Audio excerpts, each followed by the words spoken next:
All right, boys, UFC 328, the UFC flyweight champion of the world, Joshua Van.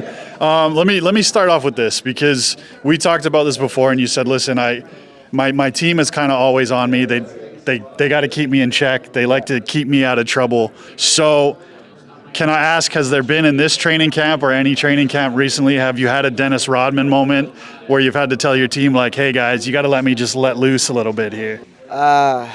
No, I didn't have to tell them like this guy. He's like a dad to me. You know, he kind of like understand. He just be like, if he see I'm like having, sometimes you get mad a little bit in trainings or something. He call me to the side. He's like, hey, what's wrong? You know what I mean? So he kind of like know it without even mentioning it. So you know what I mean. They kind of let me off the hook sometimes. Yeah. But has there ever been like a specific night where you're like, all right, man, I'm just completely done with training. Like I got to pop out and be Josh Van for a night and go a little crazy. Usually after the fight. Okay, but nothing during the fight. Like during fight camp, usually like locked in, and the coaches have to tell me like stop, go home, and stuff like that. But like after the Royval fight and stuff like that, sure. When I have fun, I forget to come back sometimes. You know what I mean? So that's when they would call me and stuff. Yeah, you go on like a Carlos Prates, like a 2-week bender, Yeah, a little longer than that. When you talk, I just heard you talk about it. I'm a little bit interested in it. You said, I might have something that I get frustrated in the gym with. Yeah. With you being so young and like picking up everything so quickly, like you seem to be a guy that's adapted to everything very, very quickly. But is there one specific thing in the gym or an aspect of training that you're just like, man, I just don't like this. No matter what it is, I don't like doing it. Well, I don't like doing anything at all, right? Everything is hard, man. Like, think about it, just training. But I like to stay in the gym, right? Because if I stay at home, I'll get bored too quick. So I'll be doing some dumb shit outside or something. So I have to stay in the gym for sure. But, man, the work is always hard, It's always like a mental thing. So there's never like some guys hate cardio, some guys hate weights.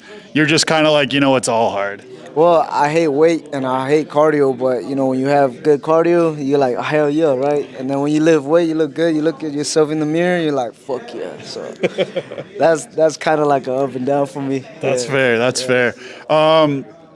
Did you think that Taira was going to be the first opponent that you were going to get in the title defense? Like, was there some negotiations that might have happened that somebody might have dropped out, or was it always Taira? Well, I always want Pantoja. And then Pantoja, I know that he had to recover and all that. So I thought it was going to be Manel, to be honest. And then, something go. I don't know what happened with him and his team, And so now they gave me Tatsuro, and I'm very, very excited about this. So do you think Manel was offered before Tatsuro? Yeah, for sure.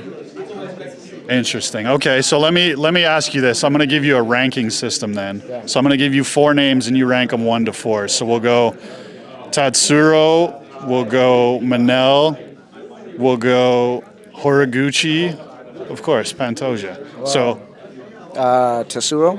Number 1. Number 1. Pantoja. 2. Whoever the winner of that fight is 3. Horiguchi and Cap. Yeah. Okay. That's as they currently sit, that's how you would rank them? So according to Joshua Van, it goes Tatsuro, and then it goes Pantoja, and then the winner. Okay. During that time after the title win, you don't have to go too in depth. What was the wildest night out you had? After the title win? Yeah. When you're out partying with the boys. Shit, I'd rather not say, man. I mean, that night we was at a club, but they right? They didn't let one of my boys in, so we had to get out. But that was it. The rest we'll save for another time. No, the rest we just stay, and then we went back to Houston, and then that's when the party started. Were you actually ready to go in Miami? Yeah, I was. Okay, so it was more like a contracting sort of. No, it was like a minor injury. Okay. But I'm ready, So you would have taken the fight? I would have taken the fight. It was the coaches see something in my training and stuff like that, so they wanted to call it off sooner, But you know, I always say, hey, please let me fight through it. But they just say rest first and then be 100% when you fight. So Yeah, because I did like there was a little bit of criticism because I remember I saw you at the Apex and you were cornering one of your boys, and I saw Twitter kind of being like, "Oh, he doesn't look like he's injured," and I'm like, "Man, don't disrespect the champion like that. Like, if anybody's gonna take a fight, it's Joshua Van." yeah, I was the one that asked for the fight anyway, and you know it wasn't the PI, bro. You know what I'm saying? Vegas is where the PI's at. You know, so we was doing everything we need to do, recovery, you know, seeing the doctors from PIs and stuff like that. And at the same time, my best friend making his debut. I can't miss that, you know what I mean? I don't give a fuck if I have a broken leg. I'll show up for my boy, you know? So that's that. Last question, bro. Obviously, like the main story, all the questions you've probably been asked about this week is Tatsuro, but I want to know like who specifically out of your camp taught you how to grapple and wrestle the way that it is now, because I know you've just been able to pick it up so naturally, you know what I mean? We saw it in the Ray Saruya fight. So like, was there a specific moment in training where it all clicked, and is there somebody in camp that's like specifically helped you to get where you're at? Well, I can't just name one person because my fight camp, I got Micah White, I got Sebastian Rodriguez, Houston Marza, you know.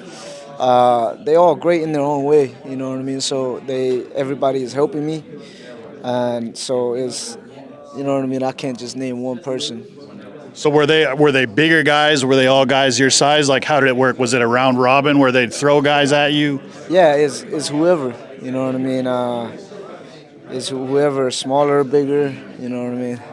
So when it comes to Tatsuro then, and they talk about his pedigree on the ground and things like that, how many guys in your gym would you say are better than Tatsuro on the ground that you train with every day? Like I said, I don't know because Tatsuro, I only see him fight on TV. Mm-hmm. So I have to really see him in person. So, you know what I mean? But, man, my teammates, if you see us train, bro, you gonna know why we call forums. Listen, boys, that's Joshua Van. That's the UFC flyweight champion of the world. He's taking on Tatsuro Taira this weekend at UFC 328 in New Jersey. Hey, always a pleasure to talk to you, my bro.